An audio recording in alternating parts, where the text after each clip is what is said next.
আজকের ভিডিওতে আমি মূলত বলবো যে গণ অনুযায়ী আপনি কেমন, গণ নিয়েই আলোচনা করব।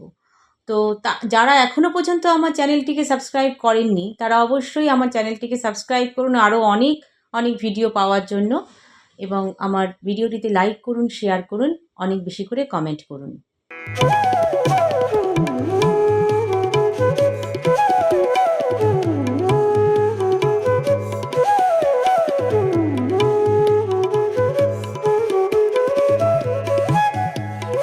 দেখুন, গণ কিন্তু আমরা আমাদের জন্ম নক্ষত্র থেকে বিচার করে থাকি। এবার জন্ম নক্ষত্র আমরা কিভাবে দেখব? যেখানে চন্দ্র বসে থাকে সেটা হচ্ছে আপনার রাশি, এবং আপনার রাশি অনুযায়ী চন্দ্রের যে নক্ষত্র সেটাই হচ্ছে আপনার জন্ম নক্ষত্র, এবং জন্ম নক্ষত্র অনুযায়ী যে ভাগগুলো রয়েছে সেখানেই কিন্তু গণের অবস্থান, অর্থাৎ জন্ম নক্ষত্র থেকে আপনার গণ আমরা বিচার করতে পারি। আমাদের অ্যাস্ট্রোলজিতে এরকম অনেক টার্মস আছে যেগুলো খুব ইন্টারেস্টিং। আমরা অনেকেই জানি সেগুলো কি, কানে শুনেছি, কিন্তু বিষয়গুলো আদৌ কি এবং তার কি ফলাফল সেগুলো আমাদের কিন্তু অনেকেই জানি না। এরকম একটি শব্দ হলো গণ। গণ কিন্তু মোটামুটি আমরা প্রত্যেকেই জানি, এবং এটাও জানি যে গণ সাধারণত বিবাহের ক্ষেত্রে ব্যবহার করে থাকি, কিন্তু আদৌ কি তাই? তার আগে একটা জিনিস জানাটা আমাদের খুব প্রয়োজন, সেটা হলো গণ কত রকমের।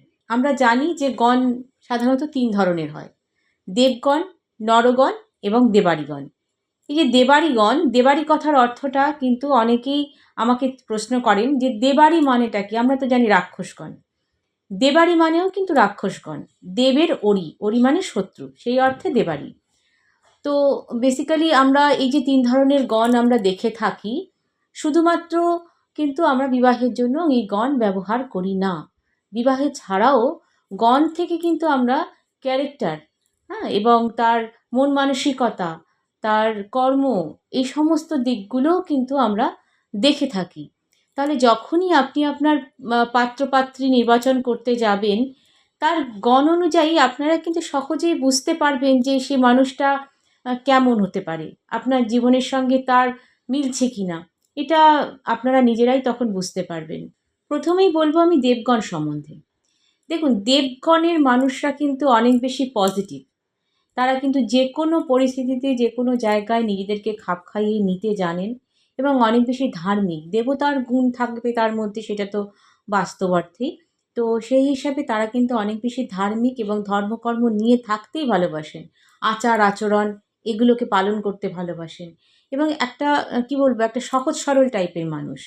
প্রচণ্ড সহজ সরল, এবং যে কোনো মানুষকে উপকার করার একটা প্রবণতা তাদের মধ্যে কিন্তু থাকবে, এবং সবসময় চাইবেন কারোর সাহায্যে এগিয়ে আসতে। এবং কিন্তু এদের যেটা একটা পয়েন্ট, সেটা হচ্ছে এরা কিন্তু নিজের কথা সহজে কারোর কাছে প্রকাশ করতে চাইবেন না। অন্যের কথা শুনবেন, অন্যকে সাজেশন দেবেন, ভালো বুদ্ধি দেবেন, কিন্তু নিজের কথা কারোর সঙ্গে শেয়ার করবেন না যতক্ষণ না মনে করবেন যে সেই ব্যক্তিটি তার জন্য অনেক বেশি বিশ্বস্ত। অর্থাৎ খুব কম সংখ্যক মানুষের কাছে কিন্তু এরা নিজেদেরকে মেলে ধরতে চাইবেন, কিন্তু সবার সঙ্গে মেলামেশাটা কিন্তু এদের খুব সাংঘাতিক।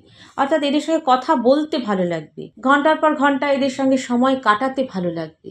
যদি কখনো এরকম বন্ধু আপনার থেকে থাকে আপনার জীবনে, দেবগণের কোনো বন্ধু, সে হয়তো এখন আপনার জীবনে নেই, কিন্তু আপনি কিন্তু তাকে মিস করবেন। কোনো না কোনোভাবে তার কথা আপনার মনে হবে, তার সঙ্গে সময় কাটানো প্রত্যেকটা মুহূর্ত কিন্তু আপনার মনে থেকে যাবে, মনে থাকার মতো। এরকম একটা ক্যারেক্টার হচ্ছে দেবগণের, এবং এরা রহস্য ভালোবাসবে।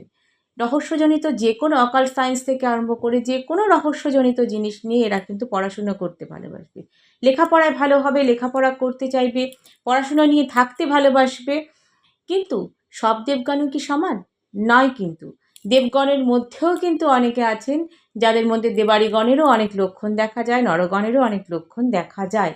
সেক্ষেত্রে কিন্তু আমরা বলতেই পারি যে তাদের মধ্যে প্ল্যানেটারি পজিশন অনুযায়ী কিছু পরিবর্তন হয়েছে, যার জন্য তারা কিন্তু অনেক বেশি দেবগণের যে গণের যে ভূমিকা সেটা থেকে অনেকটা বঞ্চিত, ভালো গুণের জায়গা থেকে অনেকটা বঞ্চিত। সেক্ষেত্রে অবশ্যই আমরা আমাদের তাদের নিজস্ব প্ল্যানেটারি পজিশন দেখে আমরা বিচার করব। আমাদের যে 27টি নক্ষত্র রয়েছে, এই 27টি নক্ষত্রের মধ্যে দেবগণের অধীনে যে নক্ষত্রগুলো রয়েছে আপনারা স্ক্রিনে সেগুলো দেখতে পাচ্ছেন। এবার আপনার যে কী নক্ষত্র এবং আপনি কোন গণের অধিকারী সেটা আপনারা অবশ্যই দেখে নিন। একটা কথা অবশ্যই জেনে রাখবেন যে দেবগণের সঙ্গে দেবগণের অথবা নরগণের বিবাহ সবসময়ের জন্য শুভ হয়।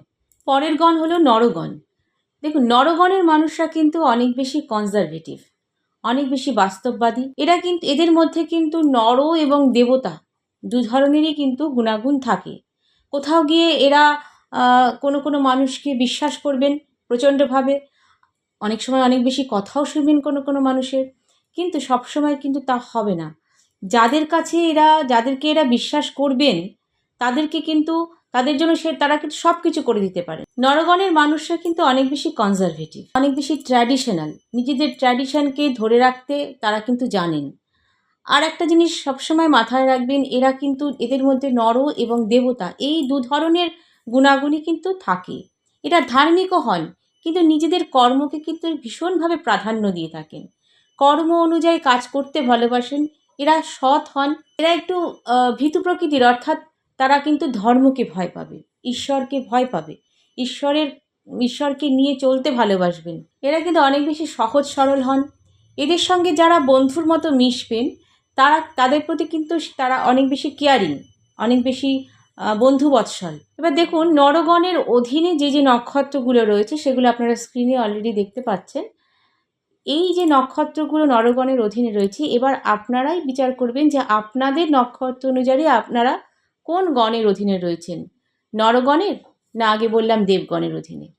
আর একটা জিনিস মাথায় রাখবেন অবশ্যই, যে নরগণের বিবাহের ক্ষেত্রে, যেহেতু আমরা বিবাহের ক্ষেত্রে গণ দেখে থাকি, তা বিবাহের ক্ষেত্রে অবশ্যই নরগণের সঙ্গে দেবগণের বিবাহ চলতে পারে, অথবা নরগণের সঙ্গে নরগণের বিবাহ চলতে পারে।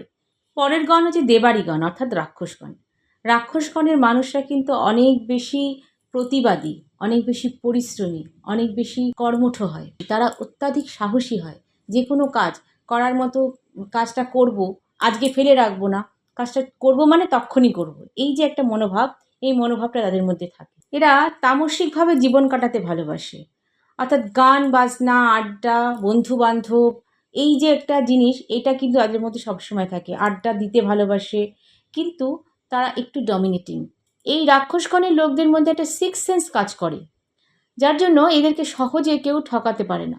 সবসময় একটা দৃষ্টি থাকে, সামনে কি হচ্ছে, আমার পিছনে কি হচ্ছে, এই যে জায়গাগুলো তাদের মধ্যে কিন্তু অবশ্যই থাকে।